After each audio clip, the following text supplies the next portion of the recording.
Alright, I am preparing to set up to cut the cheeks off of my tenon material. As discussed, left this piece long. I'm just trying to get the fit top and bottom. Same conversation as we had before. I could easily use a dado cutter to remove this material. It's just a time savings for me. I want to use a single blade as long as it's got a flat tooth grind. This is critical. If you have a blade that does not have a flat tooth grind or an FTG, you kind of have to use a dado because I want these cheeks to have as much glue surface across the length as possible. And if I have a lot of peaks and valleys in this, then I compromise glue surface. So anyway, I have the option. I'm just going to go with a single blade. The setup that I need to do, the first thing I've done, which you can't see,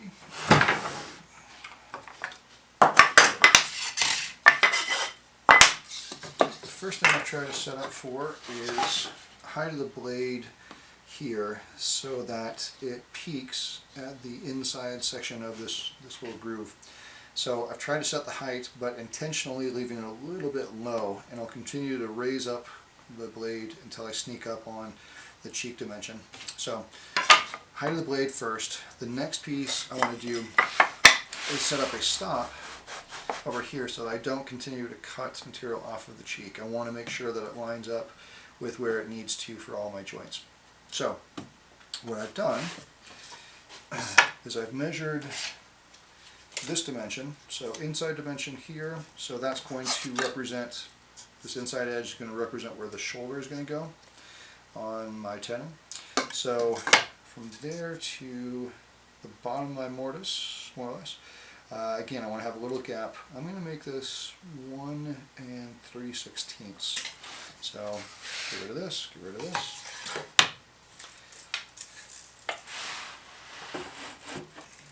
So I need to look at the outside edge of this cutter here. I don't want to measure inside of the blade to my stop because then it would be at least 1/8 of an inch too great. If I measure from the outside edge to my stop, dial this thing at 1 3/16. That looks pretty sweet. Lock this in. Now I should have what I need to make this cut. Okay. Again, the height of the blade I'm a little less worried about because I know it's too low. I'll continue to raise it up till I get this to fit to work.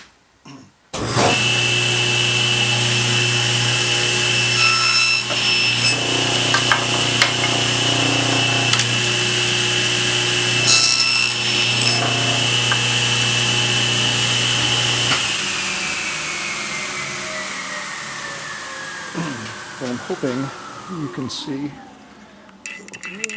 Focus. Uh oh, come on, focus. Or not. At this point, it might not be worth it. I just want this to be focused. Ah, lovely. Okay. So you'll notice that there are these little wafers, top and bottom. So I'm going to continue to raise the blade until these things start going away. I don't have to overthink the cut much when I'm on the saw because the second I see these wafers gone away, then I know that that corresponds to the exact same dimension inside of this groove, and that's what I'm shooting for. So I've got a little bit left here. That was by design. Now I'm going to go back to the saw. Hopefully my focus works. Oh, lovely. And then I'll be able to make this work. All right. My particular saw, I'm going to raise the blade with the wheel. Good way to remember, pardon me, good way to remember which direction to spin that wheel. If you move it to the right, it raises the blade. If I move it to the left, it lowers. So I started with the blade much lower, and then I'm going to slowly raise and raise and raise. I don't want to lower it and then raise it and lower and raise because there's going to be some backlash in the threads. It's always going to end up dropping down throughout the cut. So anyway, just raising it up at this point until the fit works.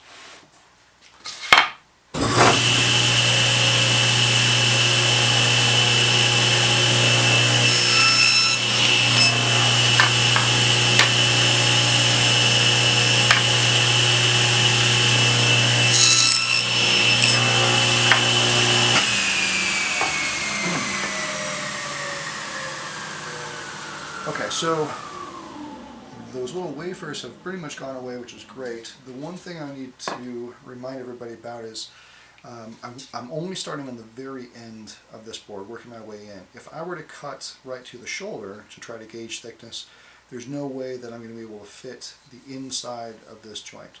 I really just want to focus on the end of this material to do the thing that I'm about to do right now, which is to see how well I did. And that looks pretty good. So I'm getting gentle resistance here. If I stop talking, probably hear it. Yeah, I like that fit better. So that seems like a good fit. The fact that I center these cuts means that no matter which orientation, oops, there we go. No matter which orientation this rail board is going to be in, it's always going to line up with the faces in theory. There's always going to be some variation, but it's not something I have to worry about and recalculate for. So I'm happy with this fit. I'm going to get rid of that style, continue to work my way down until I get at least one joint where I want it.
So now that I've got the length of this thing down, it feels like it's a little bit roomy here. Roomier than I was hoping. Oh wait, that's weird. This one fits fairly well. Okay, so this is what I was hoping to show. When I started with cutting the end of this rail material here, I had good capture on the outside edge of where this groove is. What happens in why I always want to fit this all the way down the entire length of this groove is just to make sure that I do have a good fit all the way across, but I don't want the thickness of this tenon to be too large, obviously. There's going to be a difference between the outside edge of your groove and then the inside of the groove. The width could fluctuate a little bit. Sometimes in the process of cutting these grooves, these start to open up just a little bit. There's no more material holding the side walls together, so after you've separated those things out, it's really relying on down where the bottom of these things are with the rest of the board. So just being very cautious about the fit of this as I'm driving this thing home. If it starts to resist, it feels like it's way too tight here, and the further I put this thing in, I could separate or split these two sides of the groove. So just trying to be sensitive to that. I don't want to get overly zealous and start driving this thing home. And then on this end, it's kind of a whole different situation where I've got all kinds of room, which I don't love. So that tells me my groove is off. Yeah, that one's pretty nice all the way around. And then sighting down here, I can see that there's good capture, good glue surfaces on both of those cheeks, which is what I want. Alright, so two of them are way too big.